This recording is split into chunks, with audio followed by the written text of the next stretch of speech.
लो जनाब, बैलेंसिंग का क्वेश्चन आ गया, बहुत प्यारा है ना, बैलेंसिंग का क्वेश्चन आ गया। बताओ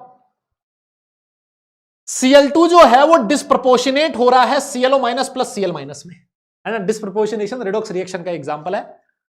और हमसे कहता है कि बताइए इसमें जो कोफिशिएंट दे रखे हैं बैलेंसिंग में ए बी सी डी, तो बताओ ये A plus B plus C plus D कितना होगा, है ना, A plus B plus C plus D कितना होगा। निहायती आसान क्वेश्चन, बैलेंसिंग का बहुत साधारण क्वेश्चन पूछा है बैलेंसिंग का। इसको आप लोग हिट एंड ट्रायल से भी कर सकते थे वैसे, है ना, 1 to 1 ऐड करते करके, है ना, लेकिन फिर भी मैं आपको तरीका बताता हूं कैसे करना है इस क्वेश्चन को सॉल्व।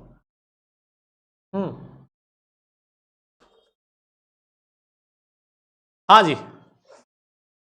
अरे मैं तुम्हें पूरी बैलेंसिंग बता दूंगा, पूरी बैलेंसिंग बता दूंगा। अब तुम एबीसीडी जो मर्जी हो तुम देख लेना। आओ देखो, इधर देखो क्लोरीन का ऑक्सीडेशन स्टेट यहां कितना है सर, 0 है। सीएलओ माइनस में क्लोरीन है +1 ऑक्सीडेशन स्टेट में और सीएल माइनस में है -1 में। आओ सर, सबसे पहले हम लोग क्या कर रहे हैं, रिडक्शन हाफ को बैलेंस कर लेते हैं। सुनो, ओ महाराज इधर देख लो भाई स्क्रीन पे, बैलेंसिंग का तरीका बता रहा हूं। रिडक्शन हाफ को बैलेंस कर लेते हैं। Cl2 कन्वर्ट हो रहा है किसमें, Cl माइनस में, ठीक है सर। सर क्लोरीन के 2 एटम है, इधर क्लोरीन का 1 एटम है सर, ये लो बैलेंस कर दिया। सर क्या क्लोरीन को छोड़ के बाकी सारे के सारे एटम बैलेंस हैं सर, बिल्कुल बैलेंस है। अच्छा, लेकिन सर देखो चार्ज बैलेंस नहीं है, इधर इधर चार्ज है 0, इधर है -2, इसका मतलब सर यहां 2 इलेक्ट्रॉन ऐड करना पड़ेगा, तब ये रिएक्शन पूरी बैलेंस हो गई। यहां पर चार्ज बैलेंस है, एटम बैलेंस है। जब भी किसी रिएक्शन को बैलेंस करते हो दोनों चीजें बैलेंस होनी चाहिए, चार्ज भी बैलेंस होना चाहिए, एटम भी बैलेंस होना चाहिए, दोनों चीजें बैलेंस है। ठीक है सर, बहुत बढ़िया। सर अब क्या करते हैं, ऑक्सीडेशन हाफ को बैलेंस कर लेते हैं। किसको, ऑक्सीडेशन हाफ को बैलेंस कर लेते हैं। देखो जी, ऑक्सीडेशन हाफ में क्या होगा, Cl2 जो है सर कन्वर्ट हो रहा है Cl माइनस में, मैंने कहा बिल्कुल हो रहा है। सर यहां देखो ऑक्सीजन क्लोरीन के 2 एटम है सर, यहां क्लोरीन का 1 एटम है, ये लो बैलेंस कर दिया, क्लोरीन के 2 एटम आगे। अब क्लोरीन का एटम बैलेंस हो गया, अब चेक करो किसको बैलेंस करना है, ऑक्सीजन को। सर यहां ऑक्सीजन के 2 एटम है, इधर ऑक्सीजन है ही नहीं सर, इधर पानी ऐड कर दो भाई, ये लो वाटर। ऑक्सीजन को किससे बैलेंस किया जाता है, पानी से बैलेंस किया जाता है। ठीक है सर, कर दिया बैलेंस, ये लो।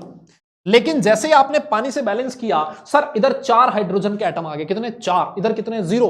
अरे भाई अब हाइड्रोजन को बैलेंस करना है, तो सर हाइड्रोजन को बैलेंस करने के लिए यहां पर लगा दो आप 4H+।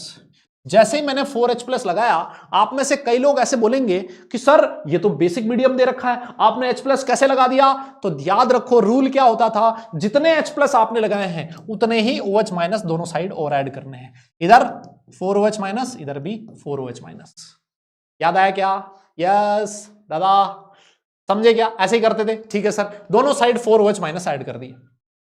अब समझो सर, इधर चार्ज कितना है, इधर चार्ज देखो, एटम तो बैलेंस हो गया। अब चेक कर लो भले ही, जितने क्लोरीन है इधर उतने इधर है, ऑक्सीजन भी बैलेंस है, हाइड्रोजन भी बैलेंस है। सबसे लास्ट में किसको बैलेंस करना है, चार्ज को बैलेंस करना है। इधर टोटल चार्ज कितना है, -4 यूनिट। सर इधर टोटल चार्ज कितना है, देखो 0, -2 यूनिट। सर इधर -4 है, इधर -2 है, सर यहां 2 इलेक्ट्रॉन ऐड करो, तब जाके टोटल चार्ज बैलेंस होगा। यस, ऑक्सीडेशन हाफ बैलेंस हो गया, रिडक्शन हाफ बैलेंस हो गया। दोनों को जोड़ के लिख दो, लिख दो भैया, इनको जोड़ के लिखो। देखो 2Cl2 आ जाएगा, है ना, और यहां पर 2 इलेक्ट्रॉन से 2 इलेक्ट्रॉन उड़ जाएगा। यहां 2H2 है, यहां 4H2 है। यस, ये कितना H2 है, 4H2, 4H+ प्लस 4OH- का मतलब क्या है, 4H2। यहां 2H2 सर, यहां आएगा 4OH-। इधर क्या बचेगा, 2Cl-, और क्या रहेगा 2Cl-, और क्या रहेगा मुन्ना, और रहेगा सर 2H2। देखो इधर देखना यार, अब यहां Cl2 का कोफिशिएंट दे रखा है 1, Cl2 का कोफिशिएंट 1 दे रखा है, 2 से डिवाइड कर दिया सारी इक्वेशन को। Cl2 plus 2OH- gives 2Cl- plus 2Cl-।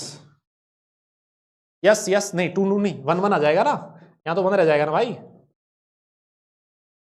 Cl- plus Cl- plus H2। अब कर लो, अब जो मर्जी है जिसको ऐड कर लो। ए 2 आ जाएगा, 2 + 3 4 5, है ना, कितना हो जाएगा, A + B + C + D कितना हो जाएगा, 5 हो जाएगा। तुम्हारी मर्जी है, चेक कर लेना। ये है तुम्हारी नेट बैलेंस रिएक्शन, चेक कर लो। हाँ चेक कर लो भाई, अरे समझे, यस यस यस, सीधा सा क्वेश्चन था, सॉल्व हो गया, खत्म कहानी, है ना। अब इसकी ट्रिक विक नहीं बता रहा हूं, ये ऐसा क्वेश्चन है जिसको बिना ट्रिक के भी आप लोग